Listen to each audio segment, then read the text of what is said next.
tentei viver de acordo com os homens.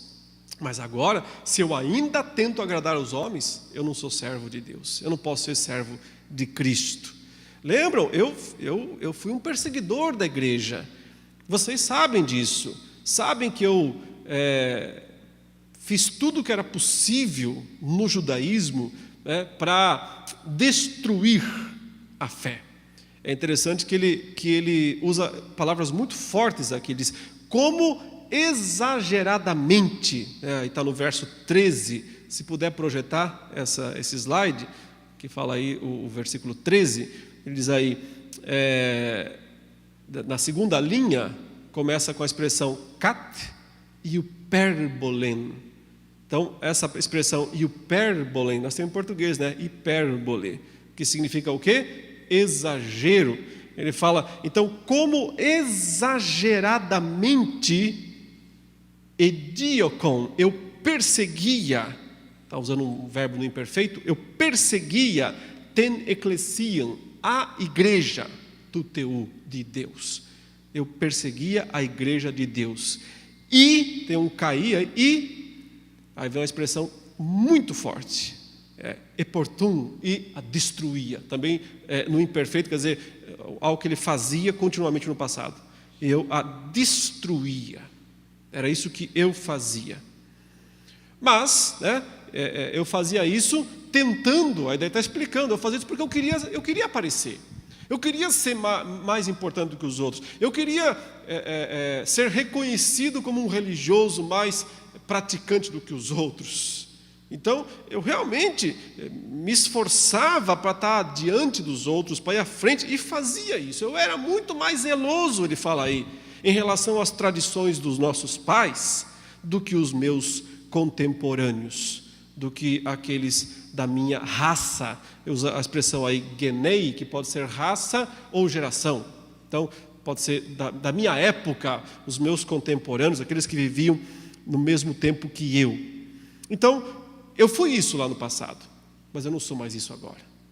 Eu rejeitei o esforço de agradar os homens, e eu decidi pregar o evangelho revelado por Jesus Cristo. E como isso aconteceu?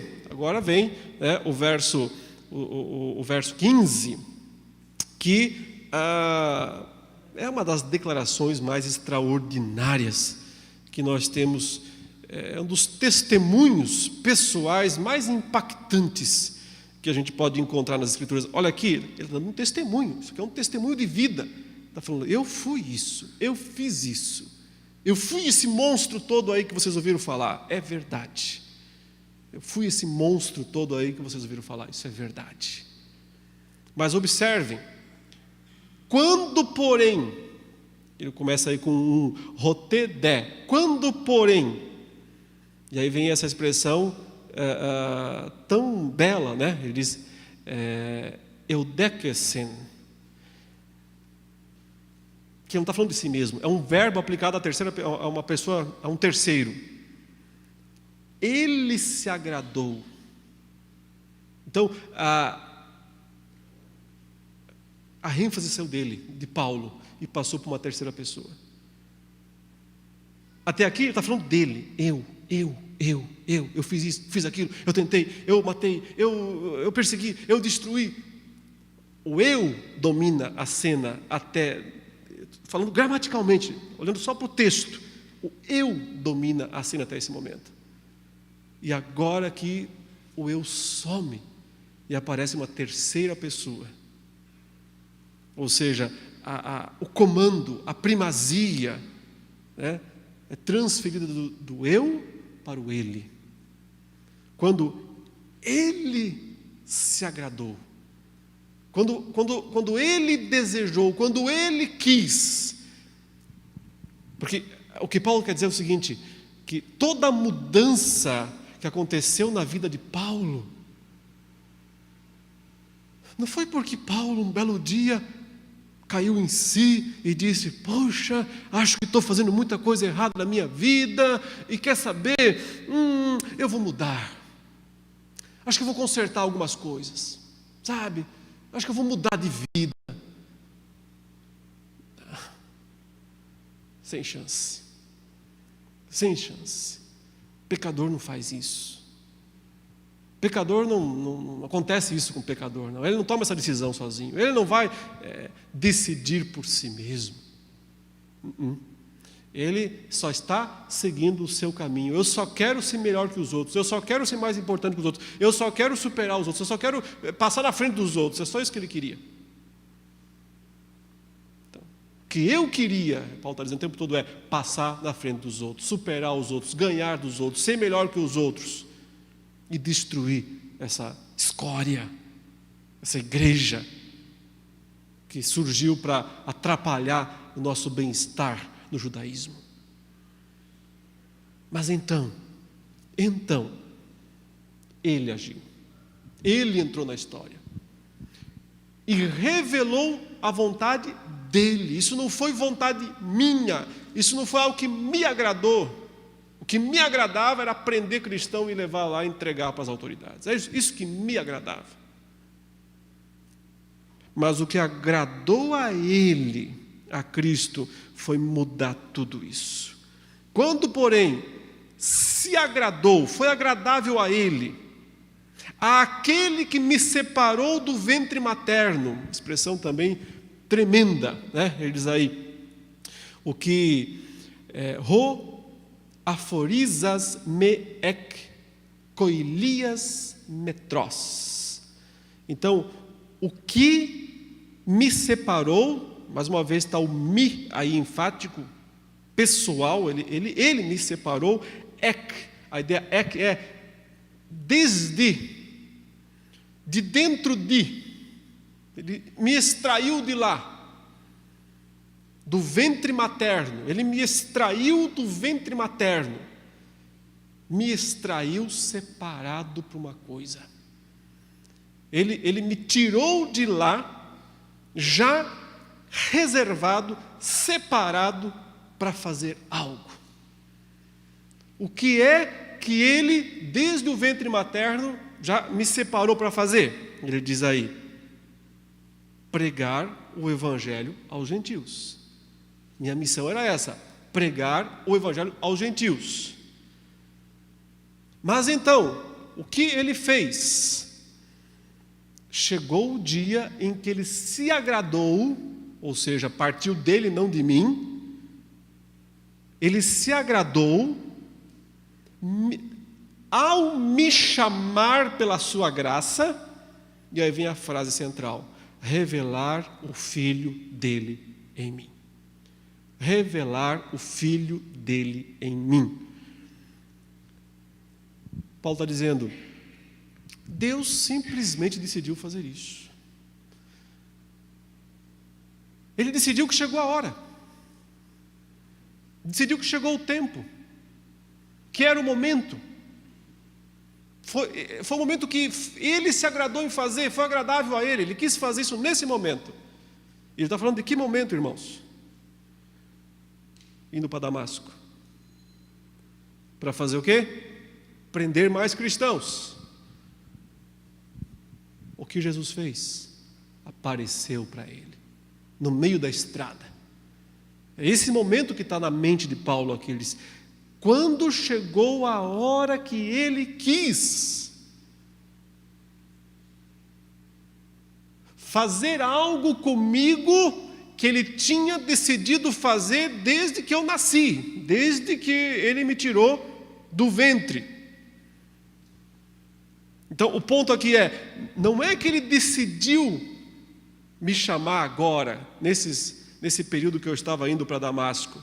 Não, isso já estava decidido, queria fazer isso desde que ele me tirou da madre.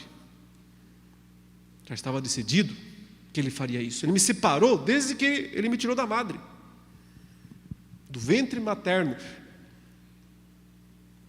Mas ele decidiu revelar naquele momento em que eu estava indo para Damasco.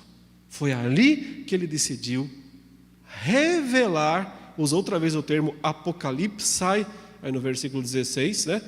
Revelar por um chamado gracioso. Veja a palavra graça aí na segunda linha, a primeira palavra, caritos. Caritós, graça dele. Caritós autu, graça dele. Você percebeu que o eu sumiu aqui, né? Ficou só ele, dele, quando ele quis, pela graça dele, quando ele decidiu revelar o Filho dele, aí vai aparecer o receptáculo. Em mim. Em mim. O que eu sou? Eu sou o vaso que um certo dia ele decidiu colocar a graça toda dentro. Ele decidiu encher esse vaso de barro que eu sou com o melhor dos conteúdos, com o mais extraordinário, valioso dos conteúdos. Que conteúdo que ele apocalipsai, que ele revelou? Ele diz: ton huio auton, filho dele. Filho dele, que é Jesus. Então, Paulo está dizendo, Deus decidiu lá na estrada de Damasco. Não, ele decidiu desde que eu nasci. Mas lá na estrada de Damasco, ele cumpriu isso. Porque foi a hora que ele disse, é agora que eu quero. E lembra que quando Jesus aparece para Paulo, ele diz algo nesse sentido? Ele diz, mas agora eu quero que você seja um instrumento meu entre os gentios. Eu quero que você seja alguém que vai sofrer por mim.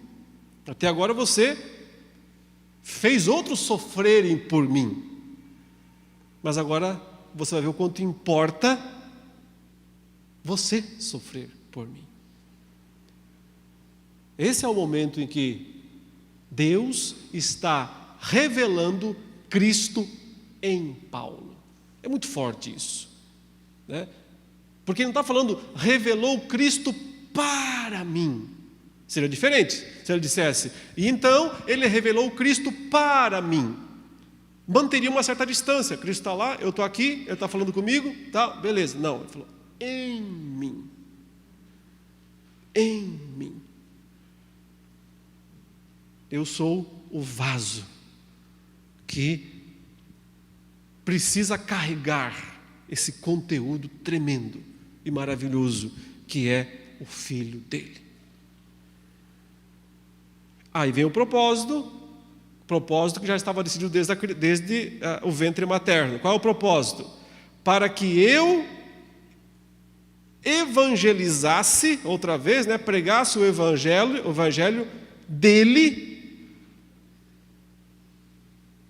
nas nações. A terceira linha começa com essa expressão, en tois etnessim. Etnias, veja aí, etnessim, de etnias, que é a palavra grega para nações, povos. Ele queria que eu pregasse para as nações. Então está aí o propósito de Deus desde o começo na vida de Paulo, desde que ele nasceu, desde o ventre materno. Qual era o propósito? Que Paulo fosse aquele que iria levar Cristo como um vaso mesmo, levar Cristo para os gentios, levar Cristo para os estrangeiros.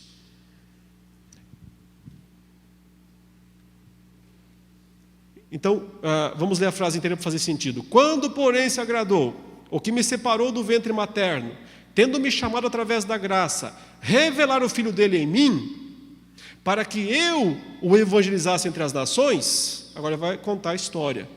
De imediato, ele fala, num primeiro momento, de imediato, a primeira coisa que eu fiz, ou melhor, que eu não fiz, foi consultar carne e sangue. Então, de imediato, não consultei carne ou sangue. Um linguajar de Paulo, que ele repete em outro lugar também, né, em Efésios 6, como uma ideia de pessoas, homens, carne e sangue.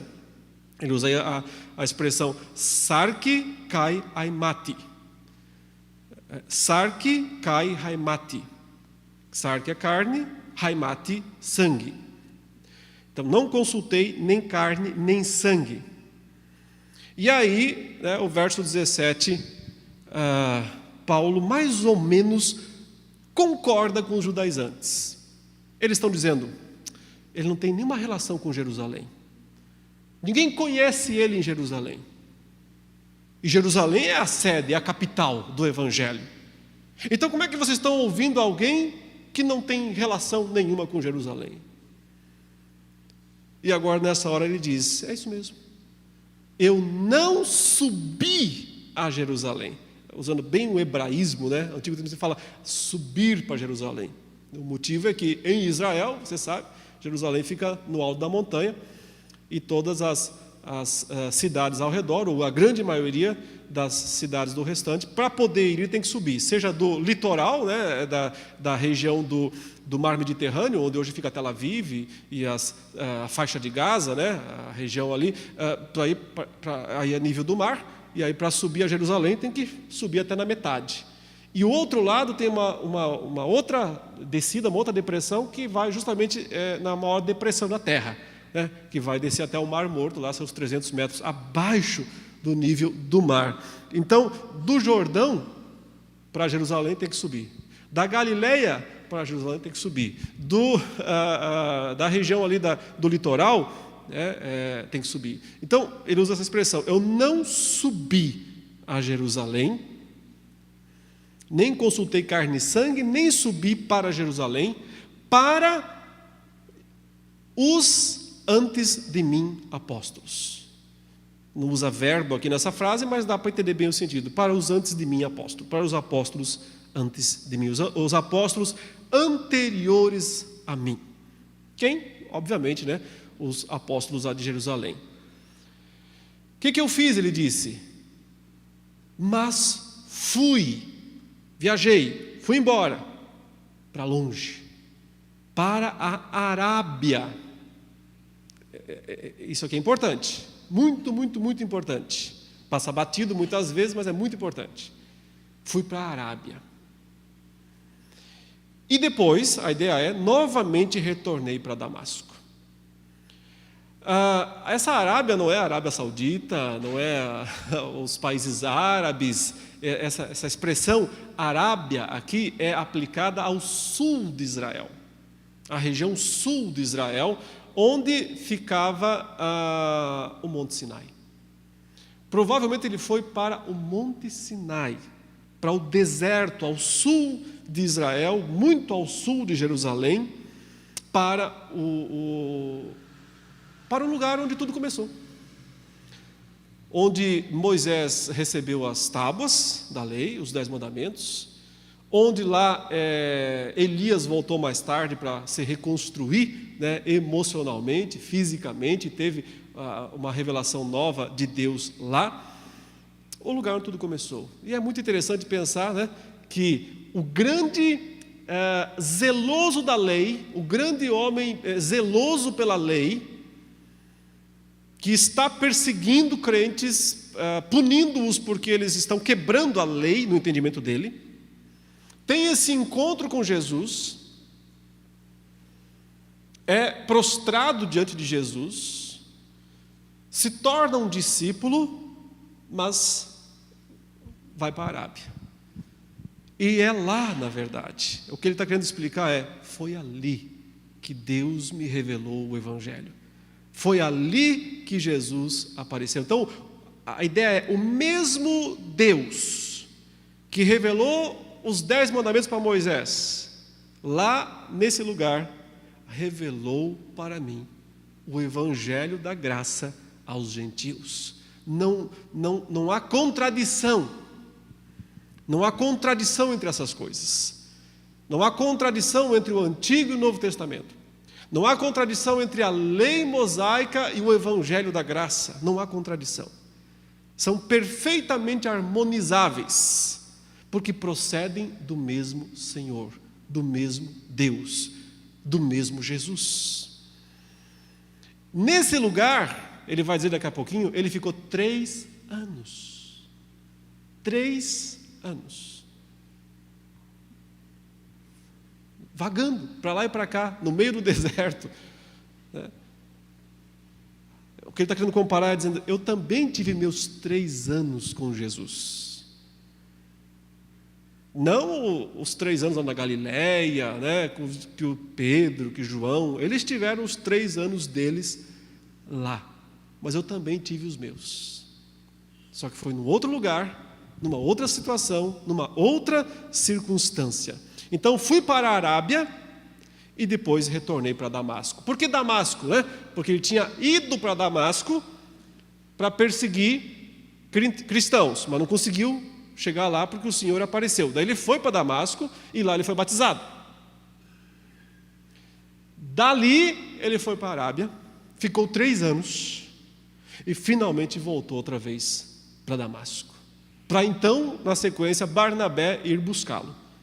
Para ele então ir para Antioquia e começar a obra que mudou o mundo.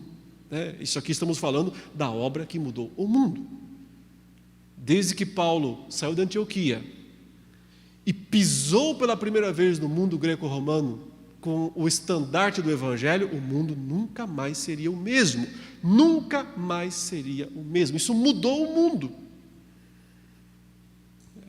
Isso aconteceu porque o Senhor agiu dessa maneira na vida dele, chamando, capacitando, treinando, revelando o que ele precisava, para então ele cumprir a obra. Próximo slide aí. Então veja, então depois de 3 anos, o ponto é, eu também tive os meus 3 anos, eu voltei para a Arábia, da Arábia para Damasco, tive meus 3 anos, então subi para Jerusalém, está escrito errado aí, né? Jerusalém, subi para Jerusalém, que em grego é Hierosoluma, para Jerusalém.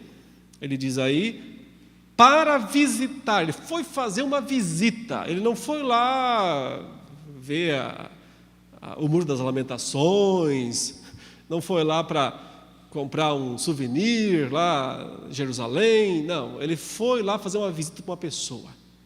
Que pessoa? Kéfas, que é o nome grego de Pedro, o nome hebraico transliterado para o grego, né?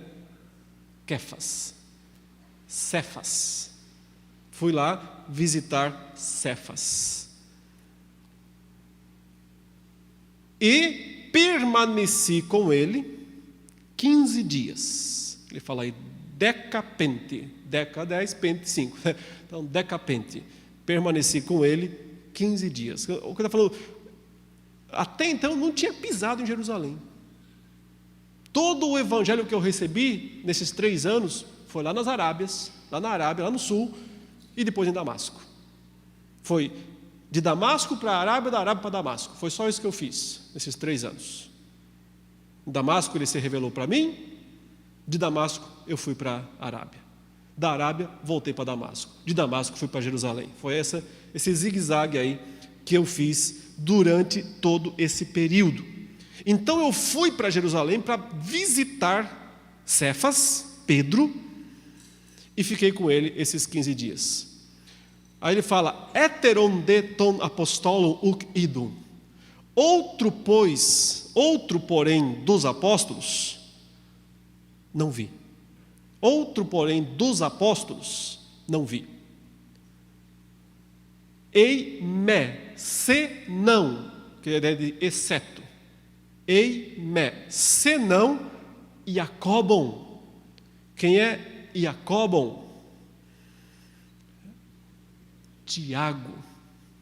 Jacobon. A gente nunca entende por que é que esse nome é tão diferente em tantas línguas. Em inglês, James. Né? Em português, Tiago. Em grego, Jacobon, que é parecido com Jacob, Jacob. Então seria Jacó, algo parecido com Jacó.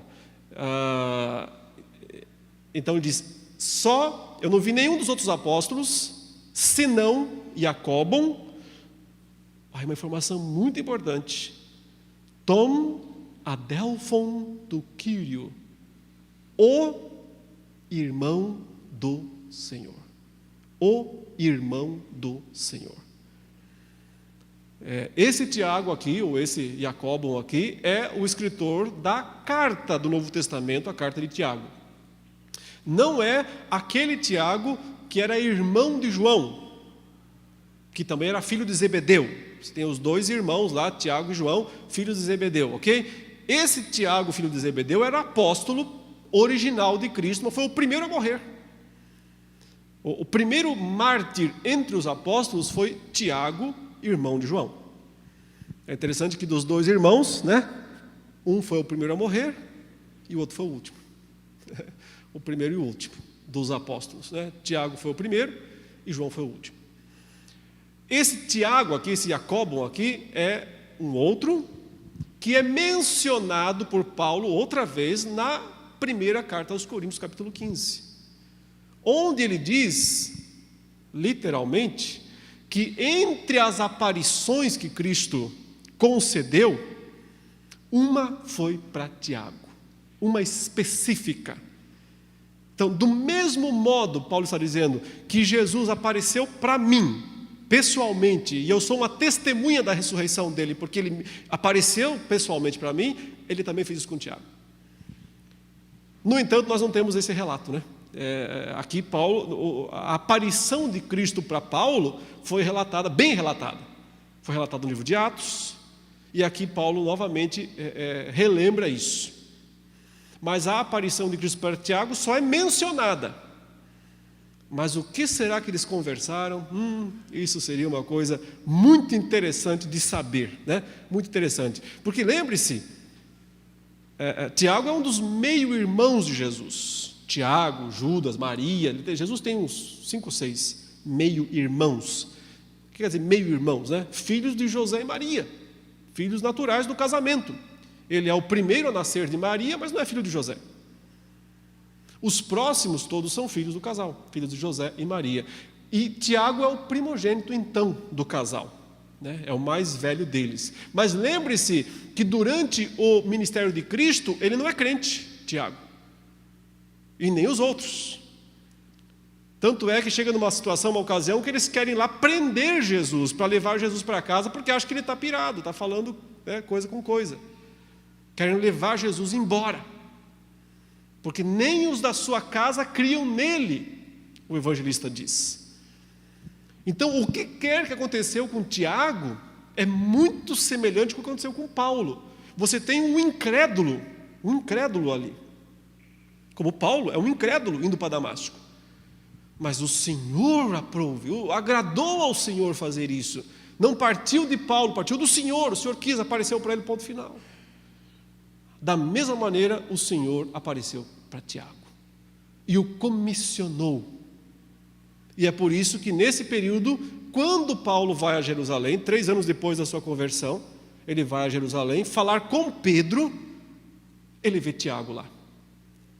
A ideia é, Tiago está se achegando, se aproximando. Ele ainda não é, assim, uma pessoa de grande destaque, mas vai se tornar muito nos próximos anos. Ele vai aos poucos, esse Tiago aqui, se tornando o líder daquela igreja. Ao que parece, Pedro foi saindo, ele disse, eu vou para outros lugares, vou continuar fazendo a minha obra entre os judeus, mas fora, tanto é que, veja, a primeira carta de Pedro é para os judeus do Ponto, da Bitínia, da Ásia, ele escreve para pessoas, mas da dispersão, então ele está falando para judeus desses outros lugares. Pedro continua fiel ao ministério que Deus deu para ele, ser ministro aos judeus, mas quem assume a cadeira em Jerusalém é Tiago. E Paulo menciona aqui justamente para dizer, naquela época ele ainda não era. Quando eu fui lá, eu fui me encontrar com Pedro, mas já vi Tiago lá também. E relaciona Tiago entre os apóstolos. Então ele está dizendo, ele é tão apóstolo quanto eu.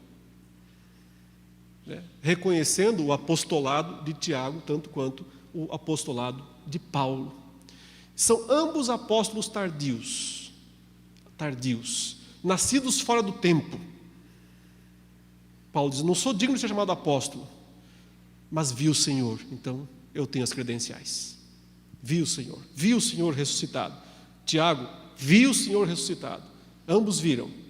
Ambos têm as credenciais. Vamos lá. Então, ele está falando isso, olha, eu fui lá para Jerusalém, visitei Kefas, fiquei com ele aqueles 15 dias. A ideia é que eu falei para ele o evangelho que eu prego. Então, vai ter uma segunda visita. E os Gálatas sabem da segunda, mas não sabiam da primeira. Então, o que ele está dizendo essa que aconteceu agora há pouco tempo, não foi a primeira vez que eu fui a Jerusalém.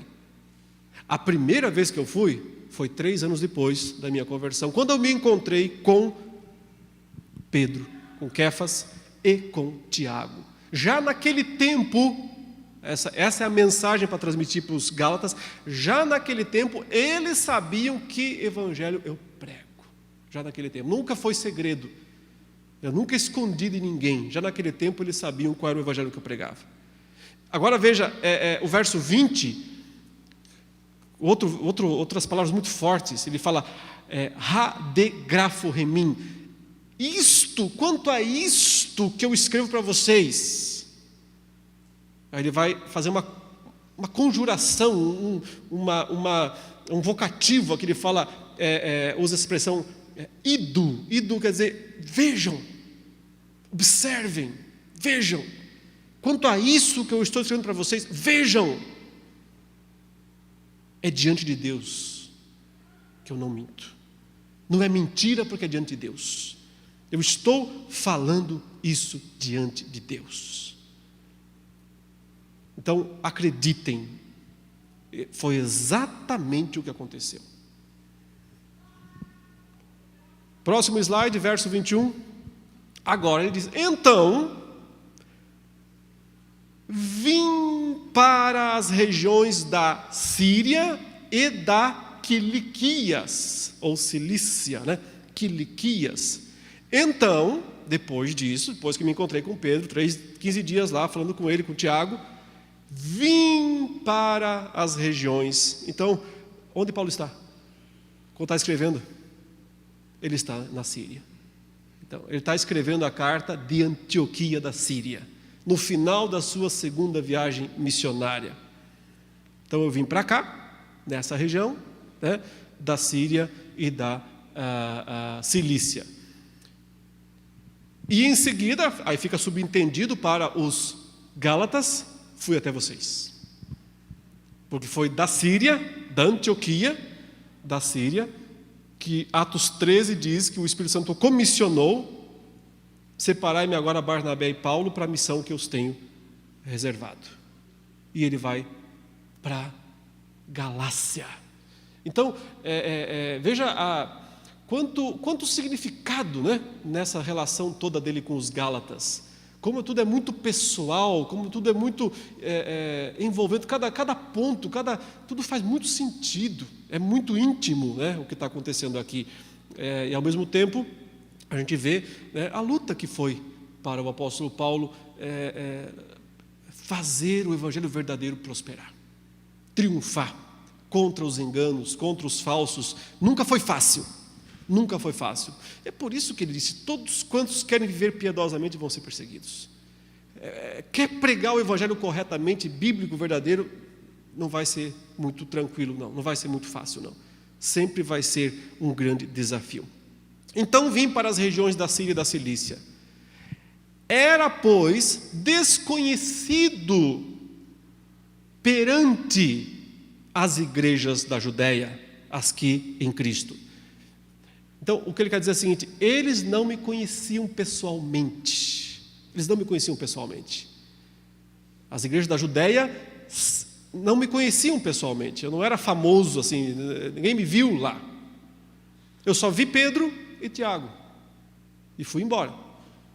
Então, as igrejas da Judéia, porque foi dessas igrejas que os judaizantes saíram para ir lá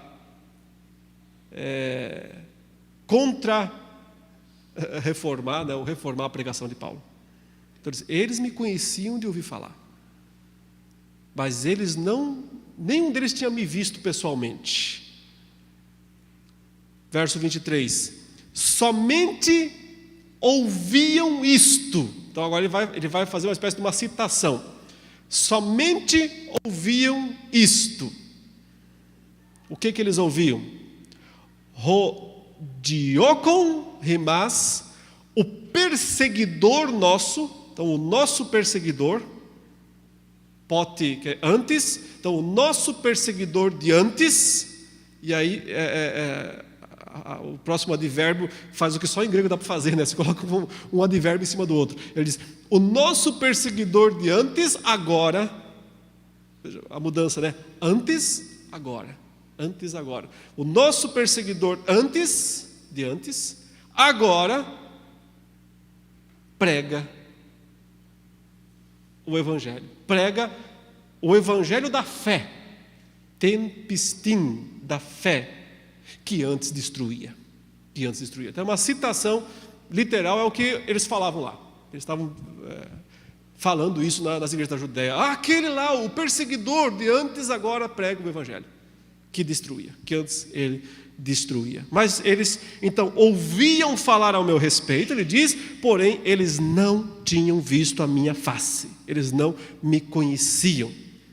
E ainda assim, glorificavam a Deus por minha causa.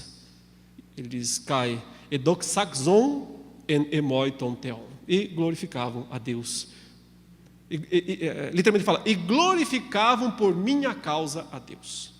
E glorificavam por causa de mim, por causa disso, a Deus. Glória a Deus. Muito bem, vamos agora um pouco mais rápido ler o capítulo 2, do verso 1 até o 10, para fazer as considerações teológicas finais aí, tá? Eu não vou mais ficar tão preso aqui ao texto grego, senão a gente não vai terminar essa parte hoje, eu quero terminar. Então, depois de 14 anos, subi novamente para Jerusalém com Barnabé, tendo levado também Tito. Então ele menciona agora a segunda visita a Jerusalém. Aquela que aconteceu, não lá quando ele foi em particular apenas, né, com Pedro, aquela conversa pessoal com Pedro e Tiago, mas agora é uma visita formal. Ele diz, então 14 anos depois, subi novamente a Jerusalém com Barnabé, aquele que foi me buscar lá, me trouxe para cá e tal, que me ajudou muito no começo, e que muitos acham que ele é o chefe, né? E é bem interessante, porque tem aqui entre parênteses, entre aspas, em parênteses mesmo, tem uma ocasião em que Paulo está pregando nesta mesma região da Galácia, e Paulo está pregando e Barnabé está lá atrás, quieto. E Paulo está lá, pregando, e Barnabé está lá quieto. Aí vem o sacerdote de Júpiter, porque Paulo fez um milagre lá, né, o paralítico andou. Vem o sacerdote de Júpiter, que é o sacerdote de Zeus, e quer sacrificar um touro, porque ele acha que Júpiter está ali. Eles entendiam que os deuses às vezes desciam em forma humana. Então ele entendia que o próprio chefe do Olimpo, né, o maior dos deuses do Olimpo, estava ali. E adivinha quem que eles achavam que era Júpiter? O Barnabé. E não o Paulo. Por quê? Porque na mitologia grega, quem fala é menos importante. Importante é quem fica quieto lá atrás. Então, eles chamavam Paulo de Hermes, porque Hermes era o deus da comunicação, Hermes era o relações públicas do Olimpo, né? Hermes era aquele, como é que fala? O porta-voz lá da presidência, que vai falar. Então, Paulo chamavam de Hermes e Barnabé chamavam de Zeus, ou Júpiter. Zeus é o termo grego, Júpiter é o termo latino. Então, aí está, né, quando o cara, por isso que a Bíblia fala também, né, que quieto você passa por sábio, né? Então, quanto mais em silêncio, mais sábio você pode parecer às vezes. Enfim, o Barnabé era uma sombra, de fato, muito grande sobre a vida de Paulo, mas uma sombra muito benéfica. Paulo, em momento algum, reclama disso. No entanto, Deus tinha uma missão muito maior para Paulo do que tinha para Barnabé. Isso é fato. Ele foi com Barnabé, foi com a comitiva toda, levou Tito também. Tito é aquele discípulo que ele escreve uma carta mais tarde, não é? Subi, ele repete a expressão aneben, verso 2, subi, a ideia é eu fui mesmo lá para o alto, por causa de uma apocalipse, por causa de uma revelação. Então o ponto é, lá atrás foi uma revelação divina que me deu a conhecer o Evangelho. Mas 14 anos depois, foi uma revelação divina que me fez entender que eu tinha que ir para Jerusalém. Ele está falando de que momento aqui? De Atos 15, do concílio de Jerusalém. O momento em que eles foram lá, se reuniram em Jerusalém para discutir circuncisão. Para discutir se circuncisão devia ou não ser adotada pelos gentios, pelos estrangeiros. Foi nesse momento, ele está relatando essa situação. 14 anos depois, subi novamente para Jerusalém, então agora é uma subida formal, ele vai para um encontro formal, para um concílio, onde todos os apóstolos e todos os anciãos do povo de Deus, dos cristãos, se reuniram. E Paulo vai com uma comitiva, Barnabé e Tito. Só que ele menciona Tito aqui por uma razão que ele vai daqui a pouquinho explicar. Mas primeiro ele diz, então eu subi por 2 motivos. Primeiro, porque Deus me deu uma revelação que eu devia ir lá. Segundo, para explicar a eles o Evangelho. A eles quem? A eles quem? Então, não pode ser só Pedro e João ou Tiago. A eles quer dizer ao concílio. Explicar a toda a igreja reunida. As igrejas da Judéia, que só me conheciam de ouvir falar, mas não me conheciam pessoalmente. Eu subi para lá para explicar para todos eles o Evangelho, o que eu prego entre as nações, pessoalmente, pois aos mais influenciadores, ele está colocando aí, os líderes, aqueles que se reuniram em Jerusalém, os apóstolos e os anciãos, os presbíteros. Paulo teve a oportunidade de discursar no meio de todos eles e explicou para eles qual era o evangelho que ele pregava. Por que ele fez isso? Porque ele percebeu que estava em risco a própria sobrevivência da igreja. Ele disse, para não correr ou ter corrido em vão, para não ter perdido meu tempo. Porque se lá eles decidem que a circuncisão continua para os cristãos gentios, eu perdi 14 anos. Esse é o ponto. Então eu fui lá pela sobrevivência do meu trabalho. O que aconteceu lá? Ele disse, bom, enfrentei um mau bocado, enfrentei um momento de grande pressão, que ele diz aí, porém, nem mesmo Tito, que estava comigo, sendo grego, ele faz questão de dizer, sendo grego, foi obrigado a se circuncidar. Ou seja, tentaram, começaram a dizer para Paulo, como é que se traz esse gentil aí, aqui para Jerusalém, sem ele ser circuncidado? Os judaizantes começaram a levantar maior burburinho, entre as igrejas, pressionando Paulo a circuncidar Tito. E Paulo disse, de jeito nenhum. Eu vou ser coerente com o evangelho que eu prego. Eu não vou mudar agora para tentar acalmar os ânimos. Eu não vou ceder agora apenas para pôr panos quentes em cima disso. Esse é um problema que tem que ser resolvido. Vamos resolvê-lo debatendo. Então, eu não vou circuncidar Tito. Lembra que na outra visita, anos depois, quando ele vai lá novamente e é preso, e depois acaba em Roma, ele leva Timóteo, ele circuncida Timóteo. A pergunta é, por que circuncidou Timóteo e não circuncidou Tito? A resposta é, Tito é grego, Timóteo é judeu. Timóteo tinha mãe judia, provavelmente pai grego, mas mãe judia. Então, ele não tem nenhum problema de circuncidar o judeu. Mas a defesa dele é, não se pode circuncidar gentios. E ele não circuncida Tito, apesar da pressão. Veja as expressões que ele fala aí. Por causa dos intrometidos falsos irmãos, que vieram para espionar, para espiar a nossa liberdade que temos em Cristo Jesus, com o propósito de nos escravizar. São aqueles que ele encontrou pessoalmente em Jerusalém, os caras que foram em Icônio, Listra, Derbe, após Paulo ter saído de lá, Eles foram lá e disseram: esse Paulo aí não é um apóstolo verdadeiro. Esse Paulo aí, nunca esteve em Jerusalém. Esse cara, o evangelho dele é de Barnabé. Olha, ele só quer agradar os homens. Olha, ele não está interessado, ele só quer ter multidões atrás dele. Ele não quer pregar o evangelho que exige esforço, compromisso. Foram falando dessas coisas. Agora chegou a hora de ele encarar esses caras, os inimigos mesmo, lá no concílio.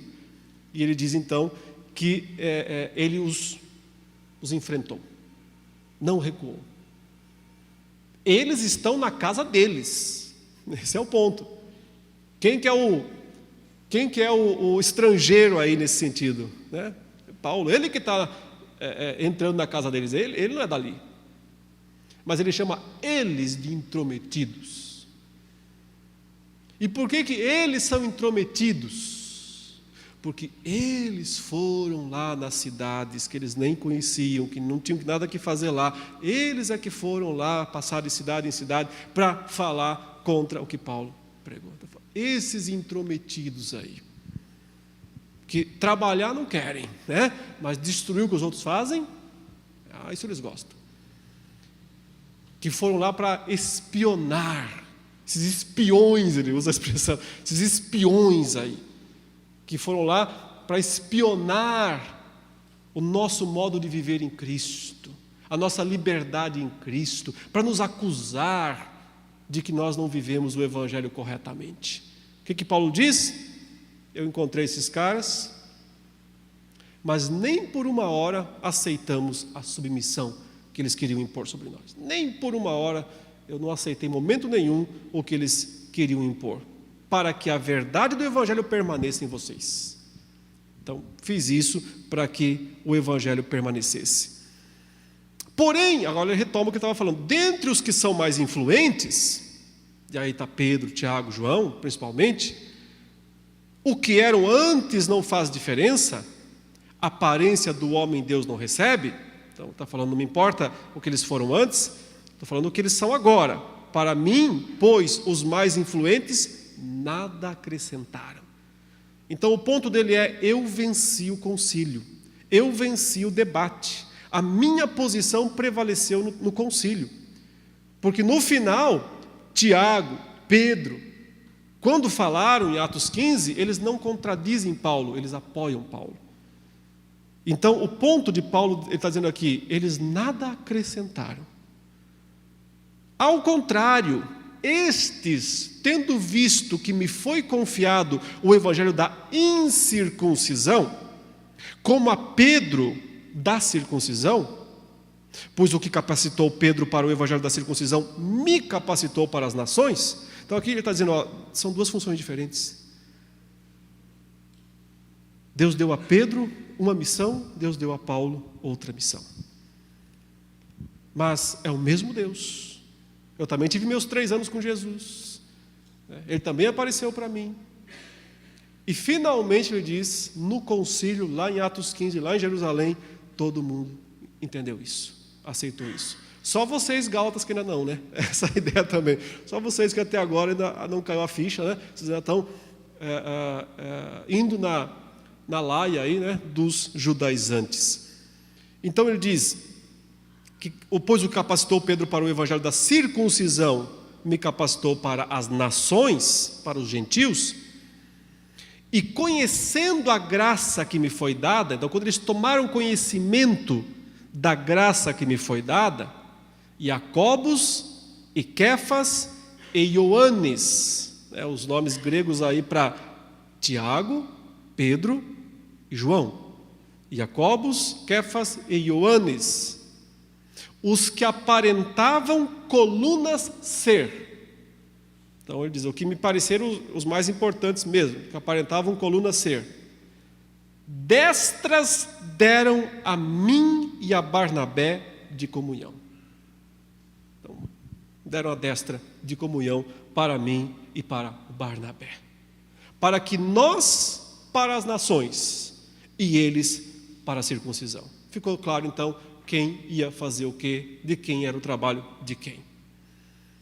Qual foi a única recomendação que ele recebeu? Paulo diz, somente que os pobres fossem lembrados. Foi a única coisa que eles me disseram, que eu me lembrasse dos pobres, o que zelosamente eu fiz. Inclusive os pobres de Jerusalém. Veja que em algumas cartas de Paulo, ele está recolhendo ofertas das igrejas gentias para mandar para os pobres em Jerusalém. É o que ele está pedindo para os filipenses fazerem, os filipenses já fizeram, aliás, o que ele está pedindo para os coríntios realizarem, e ele diz, no capítulo 16 de 1 Coríntios, que eles devem separar no dia da reunião, primeiro da semana, separar um pouco, que mais tarde alguém vai passar lá e vai levar esses bens para Jerusalém. Ou seja, evidência de que ele levou a sério o que eles disseram. Ou seja, isso não foi só uma coisinha que eles não tinham o que falar, então falaram para mim, a gente não tem nada para te acrescentar aí, só que, lembra dos pobres, tá? Não, tá, um dia eu lembro, que nada. Eles falaram para lembrar dos pobres, eu fiz. Se era para lembrar, eu lembrei. Fiz todo o possível para ajudar os pobres das igrejas lá da Judéia, de Jerusalém. Levei a sério a única coisa adicional que eles me pediram. Aspectos teológicos principais, resumindo agora, tudo que nós vimos aí nesse texto. O que nós aprendemos disso? A gente aprendeu então que Paulo não recebeu o evangelho de Barnabé, mas também não foi dos apóstolos em Jerusalém. Esse é o primeiro aspecto que fica muito claro. Então ele concorda em parte com os acusadores, que ele não tem mesmo ligação direta com Jerusalém. E o motivo é o propósito diferente do chamado de Jesus para ele.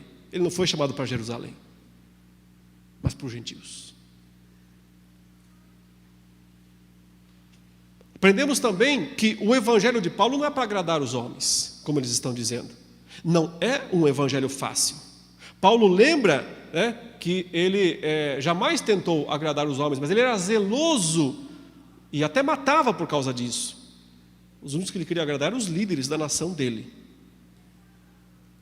Mas ele foi zeloso em fazer o mal, pensando que fazia o bem. Então o Senhor se revelou a ele. Então o Senhor fez toda a diferença, apareceu e mostra que a prerrogativa da ação é sempre divina e não humana. Então o evangelho de Paulo não é de segunda mão, como eles estão dizendo. Embora ele seja um apóstolo de segunda mão, ele se reconhece, eu nasci fora de tempo, eu sou mesmo um apóstolo de segunda mão, mas eu vi o Senhor, então vocês têm que aceitar isso, eu sou uma testemunha ocular de Cristo. Então, embora eu seja um apóstolo de segunda mão, o evangelho que eu revelei não é de segunda mão, é de primeira mão. Deus revelou diretamente o evangelho a Paulo durante aqueles 3 anos em que ele ficou primeiramente na Arábia, Sinai, e depois em Damasco. Após esses 3 anos em que ele foi ensinado pelo Senhor, e é por isso que às vezes ele fala nas suas cartas, quanto a isso, digo eu, não o Senhor, ou o Senhor diz. Então ele está se lembrando das coisas que Jesus falou diretamente com ele. Quanto a isso, o Senhor diz tal coisa. Está relembrando os ensinamentos que Cristo deu a ele nesses 3 anos que apareceu para ele, enquanto ele estava lá no Sinai. Então, depois desses 3 anos, ele foi conversar com Pedro para explicar essas coisas para Pedro. Ou seja, seu evangelho não é diferente do de Pedro, pois veio do mesmo Jesus, a mesma fonte, em ocasiões diferentes, é verdade, embora algumas similares, 3 anos para cada. Em seguida, Paulo começa seu ministério, primeiramente na Síria, Antioquia, depois Cilícia e Galácia, pregando consistentemente a mensagem que Cristo deu e que ele explicou para Pedro. Todos ficaram sabendo disso em Jerusalém, mesmo sem o conhecer pessoalmente, sem conhecer o pregador. Mas a coisa complicou após isso, com a contrapregação dos judaizantes, que fazem toda aquela confusão que nós já vimos. Então Paulo vai outra vez a Jerusalém, 14 anos depois, para o concílio, para expor a todos o evangelho, para não correr o risco de perder todo o trabalho feito. Apesar da pressão sofrida em Jerusalém, também por ter levado Tito junto e não o ter circuncidado, Paulo aguentou firme e não aceitou a tentativa dos falsos irmãos de escravizar os gentios. Impor a circuncisão, Paulo diz, significa escravizar os gentios. No final, posição de Paulo predomina no concílio. Os apóstolos estreitam a comunhão entre si, Paulo, Tiago, Pedro, João. Paulo vai para os gentios, os demais apóstolos vão para os judeus, e fica decidido: gentios não precisam se circuncidar. Paulo só deve se lembrar dos pobres. Ele faz isso.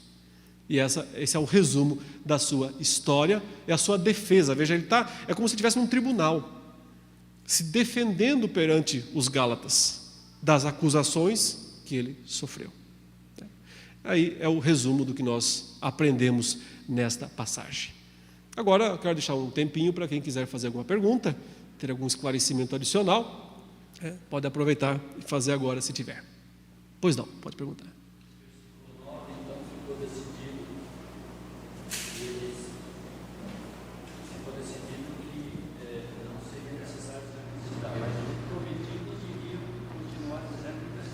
Exatamente, pegou bem o ponto. Ficou decidido no concílio. A recomendação foi para as igrejas. Só que os intrometidos continuaram. Eles não se submeteram à decisão do concílio. E ficaram dizendo ainda: não, isso não é verdadeiro cristianismo, isso é falso. E os Gálatas, infelizmente, continuaram presos, ou pelo menos uma boa parte deles continuou seguindo essa visão. Por isso Paulo escreve a carta. Essa carta tem o objetivo de dizer: irmãos, isso já está resolvido, a situação já está resolvida, não tem motivo para vocês continuarem ouvindo esses intrometidos. Então ele tenta corrigi-los com a carta, que é ao mesmo tempo dura e ao mesmo tempo pastoral. Pois não. Paulo conhece um homem que foi arrebatado pelo paraíso há 14 anos atrás. É uma referência a esses 3 anos que nós paramos? É possível. É possível, mas é só uma conjectura. Alguma coisa aconteceu há 14 anos. E ele menciona também aqui aos Gálatas esses 14 anos aí. E esses 14 anos aí seria desde o tempo da Arábia até o dia que ele foi a Jerusalém. Então, é possível que tenha acontecido aí essa trasladação, uma visão, ele recebeu lá, foi até o terceiro céu. Ele fala: se no corpo ou fora do corpo, não sei, Deus o sabe, mas vi coisas inefáveis, coisas que não é permitido ao homem descrever. E ele está falando como se fosse um homem em Cristo, porque ele não está dizendo que fui eu, mas é óbvio que foi ele, não teria nenhum sentido citar outro, foi ele, mas ele não quis usar isso como uma maneira de se orgulhar. Mas talvez tenha sido isso, mas é só uma conjectura. Talvez tenha sido nesse período, mas é só uma conjectura. Pode ser em outro também. Certeza nós não temos. Voltando ao assunto da circuncisão, porque somente aos gentios não foi imposto a circuncisão, e sim aos judeus? E hoje os judeus, ele deveria circuncidar assim como foi lá atrás ou não?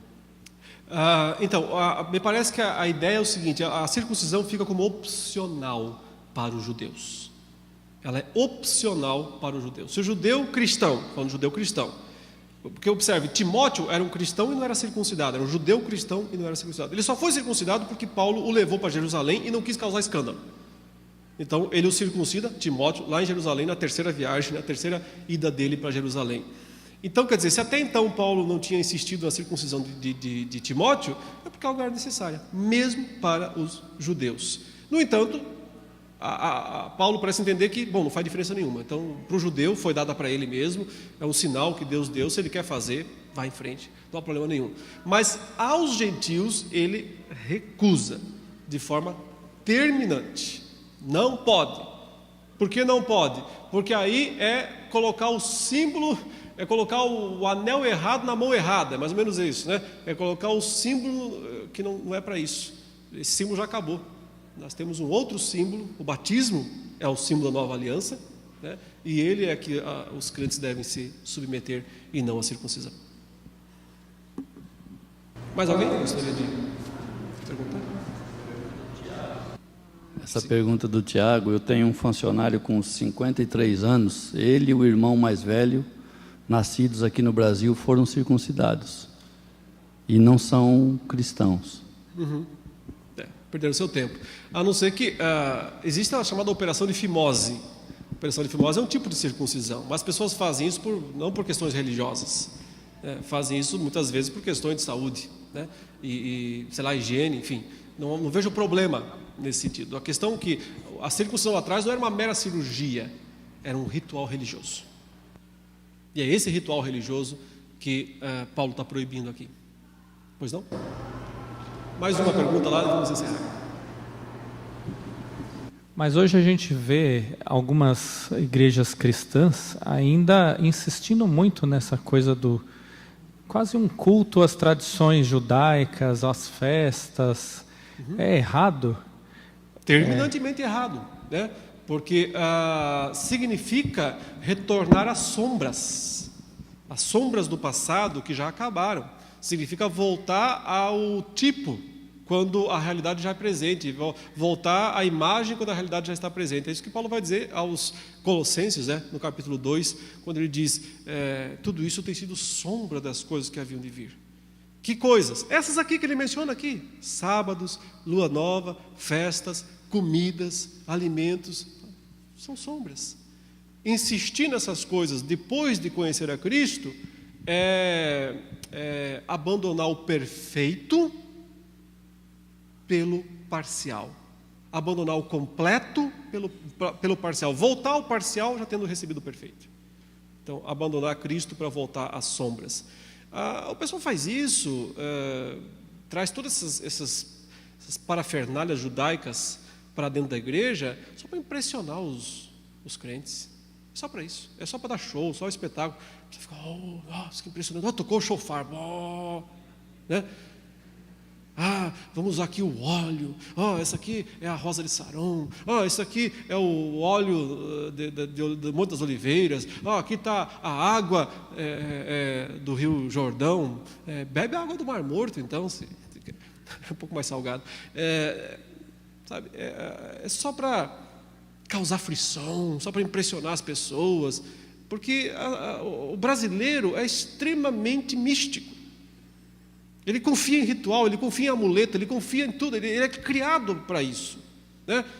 Cheio de santinho, cheio de coisas. Então, é por isso que as igrejas evangélicas apelam para essas coisas, sal grosso, não sei o que lá, rituais, porque sabe que psicologicamente causam um efeito na mente das pessoas, ok? Causa, de fato causa, mas é um efeito, biblicamente falando, contrário à graça de Deus. Nós somos chamados a viver pela fé, não por coisas que vemos e tocamos. Então, esse é o ponto. Sim. É um outro evangelho. Certamente. É um outro evangelho. Não é o evangelho aqui da Escritura. É um outro.